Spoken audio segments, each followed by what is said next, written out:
The day started like any other at Ridgeway High. Miss Clara Jennings, a biology teacher in her mid-40s, walked into her lab with a calm smile. To her students, she was just another teacher, quiet, composed, always wearing her hair tied back neatly, her posture straight as if it had been trained into her. What none of them knew was that before she taught about cells and ecosystems, she had worn a uniform, carried a rifle, and led a unit in some of the harshest conditions overseas. Her past wasn't something she boasted about. In fact, she had come to teaching to find peace, to guide young lives rather than destroy them. But sometimes, peace is tested in unexpected ways. That morning, a student named Dylan Matthews, the notorious school bully, strutted into class with his usual arrogance. Tall, broad, and always flanked by two friends who laughed at every cruel joke he made, Dylan thrived on intimidation. He had a reputation for pushing around weaker students, but his contempt for authority had grown dangerously bold. When Miss Jennings asked the class to settle down, Dylan sneered. "Why don't you make me?" he taunted, his voice loud enough for everyone to hear. The room went silent. Clara didn't flinch.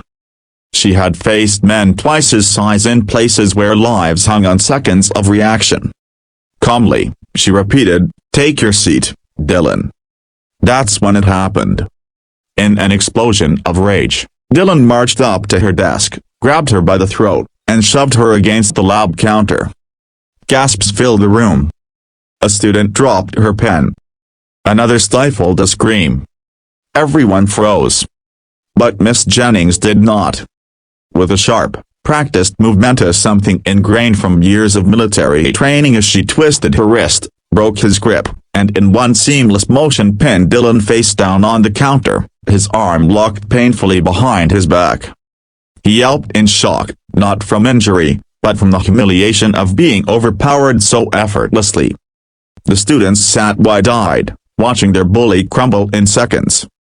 Miss Jennings leaned close enough for him to hear but calm enough for the others to take in her words. "Strength doesn't come from hurting people, Dylan. It comes from protecting them. Remember that." By the time the principal arrived, Dylan's face was red, not just from the hold, but from the weight of his pride collapsing under the eyes of everyone. Word of the incident spread through the school like wildfire. Some students whispered in awe, others in fear. Dylan, the boy who had terrorized so many, had been defeated in front of everyone, and not just defeated, but exposed. But for Miss Jennings, this wasn't a moment of triumph. She sat quietly in the principal's office afterward, her hands folded, her expression distant. Memories of her past flickered in her mind, the times she had to use those same techniques in life-or-death situations. She hadn't wanted to bring that part of herself into a classroom, but when a life is threatened, even her own instinct takes over. Dylan's parents were furious when they arrived, demanding she be fired. Yet, as the investigation unfolded, students began stepping forward and telling stories of Dylan's bullying, the torment he inflicted daily. For the first time, the truth about his reign of fear came to light. But the turning point came a week later, during detention. The school counselor suggested Dylan spend his punishment hours with Miss Jennings, helping her clean the lab. Both were reluctant, but the arrangement stood. At first, Dylan refused to speak, sulking and slamming beakers as he worked. But Clara, patient as always, didn't push.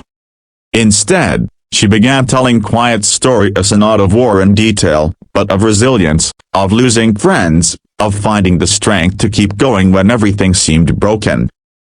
One day, Dylan finally broke. "You don't get it," he muttered. "Nobody respects me unless I make them afraid. At home, I'm nothing. At school, this is all I got."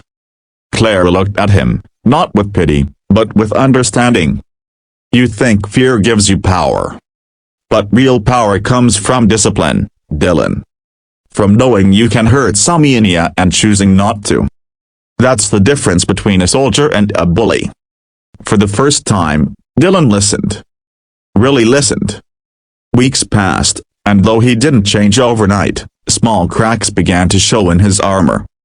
The sneers softened. The fights decreased.